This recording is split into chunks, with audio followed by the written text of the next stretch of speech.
নমস্কার, আমি জ্যোতিষাচার্য শ্রী সায়ন্তন শাস্ত্রী।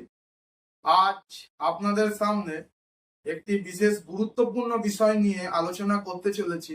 অবশ্যই বিষয়টি জ্যোতিষের ওপরই বলবো, কারণ জ্যোতিষ নিয়ে বলতেই আমি ভালোবাসি। সেটা হচ্ছে, বর্তমানে আপনারা অনেকেই রিলেশনশিপে জড়াচ্ছেন।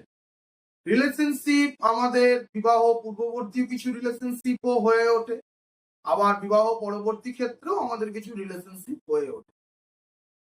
আমরা এই রিলেশনশিপ গুলোতে যখন কোন রকম ভাবে দুটো মানুষ পরস্পরের সাথে জড়িয়ে পড়ছি এবং আমাদের সেই রিলেশনশিপটা খুব হট করে তৈরি হয়ে যায়, অর্থাৎ এটা আমরা কিন্তু কোন রকম ভাবে কোনো ভাবনা চিন্তা করে আমরা কিন্তু এই রিলেশনশিপ গুলোতে জড়াই না, যেটা একটা হট করে আমাদের রিলেশনশিপ তৈরি হয়ে গেল। এবং এই রিলেশনশিপটা যখন তৈরি হয় তখন আমরা ভাবি যে আমরা দুজন মানুষ বোধহয় দুজন মানুষের জন্য দীর্ঘদিন অপেক্ষা করে বসেছিলাম।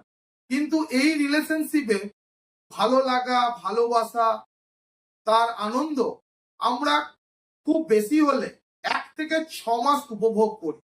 তারপর আমাদের কাছে এই রিলেশনশিপটা অত্যন্ত পেনফুল আকার নেয় এবং অনেক ক্ষেত্রে আমাদের এই রিলেশনশিপ আমাদের মৃত্যু পূর্ববর্তী একটা পর্যায়েও কিন্তু টেনে নিয়ে যায়। তো জ্যোতিষের ভাষায় এই রিলেশনশিপটাকে বলা হয় কার্মিক রিলেশনশিপ। অর্থাৎ এই কার্মিক রিলেশনশিপ আমাদের কিভাবে হয় না, কার্মিক রিলেশনশিপ আমাদের জীবনে আসে আমাদের পূর্ববর্তী জন্ম থেকে। অর্থাৎ জ্যোতিষ শাস্ত্র 3টে বিষয়ের উপরে আবদ্ধ।